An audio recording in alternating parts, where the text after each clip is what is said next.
వెనకటికి ఒక ధనవంతుడట ఒక డ్రైవర్ని పెట్టుకున్నాడు. ఆ ధనవంతుడు చాలా టిప్ టాప్గా నీట్గా శుభ్రంగా ఉంటాడు. కానీ ఒకరోజు తన కారులోకి వచ్చిన తర్వాత కారు అంతా కంపు కొడుతుంది. ఇంత ఖరీదైనటువంటి కారు కంపు కొడుతుంది ఏమిటి అని చెప్పి కొంచెం ఇబ్బంది పడ్డాడు. ఆ తర్వాత డ్రైవర్ని గమనిస్తే వాడు లోపలికి వచ్చినప్పుడే కంపు వచ్చింది. అర్థమైపోయింది, వీడే కంపు తీసుకొచ్చాడు. ఏమై ఉంటుంది కంపు అని చెప్పి జాగ్రత్తగా పరిశీలన చేస్తే వాడు సాక్స్లు వేసుకున్నాడు. బూట్లు వేసుకున్నప్పుడు సమయంలో సాక్స్లు వేసుకున్నాడు. అది ఎప్పుడు ఉతికాడో మహానుభావుడు. ఆ కంపు కొడుతున్న సాక్స్లు వేసేసుకుని వచ్చేసాడు, లోపలికి కారులోకి వచ్చేసాడు. కంపును భరించలేనటువంటి ఆ ధనవంతుడు ఏం చేశాడో తెలుసా? తను వెళ్ళి మరుసటి రోజు తను వస్తూ చక్కని 2 కొత్త సాక్సులు తీసుకొచ్చి, మరి బాబు ఇదిగో రేపు వస్తూ ఈ సాక్సులు వేసుకో అని చెప్పి కొత్త సాక్సులు ఇచ్చాడు. ఈరోజైనా ప్రశాంతంగా ప్రయాణం చేయొచ్చు అని చెప్పేసి ఆ ధనవంతుడు ప్రశాంతంగా వచ్చి కారులో కూర్చున్నాడండి.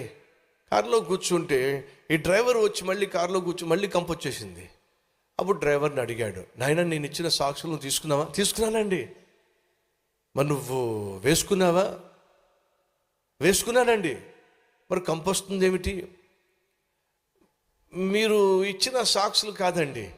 మరి ఏం వేసుకున్నావు? పాతవి వేసుకున్నానండి. మరి నేను ఇచ్చిన సాక్సులు ఏం చేసావు? జేబులో పెట్టుకున్నానండి. కొత్త సాక్సులు అంటే జేబులో పెట్టుకున్నాడంట, పాత సాక్సులు వేసుకున్నాడంట. ఇప్పుడు అడుగుతున్నాను, కొత్త సాక్సులు జేబులో పెట్టుకుని పాత సాక్సులు వేసుకునే పరిస్థితి ఏమిటి? కంపే. ఈరోజు మనలో కొంతమంది దేవుడు నీకు నూతన జీవితాన్ని ఇవ్వడానికి ఇష్టపడుతున్నాడు, నూతన జీవితాన్ని నీకు ఇచ్చాడో అయినా పాత సాక్సులు వేసుకుని తిరుగుతున్నావు. వింటున్నావా సహోదరే? వింటున్నావా సహోదరుడా? దేవుడు నీకు నూతన జీవితాన్ని ఇచ్చాడు, నువ్వు బాప్తిసం తీసుకున్నావు, అయినా ఏం కర్మ నువ్వు పాత సాక్సులు వేసుకుని తిరుగుతున్నావు. పాత అలవాట్లు మళ్ళీ ప్రారంభించావు.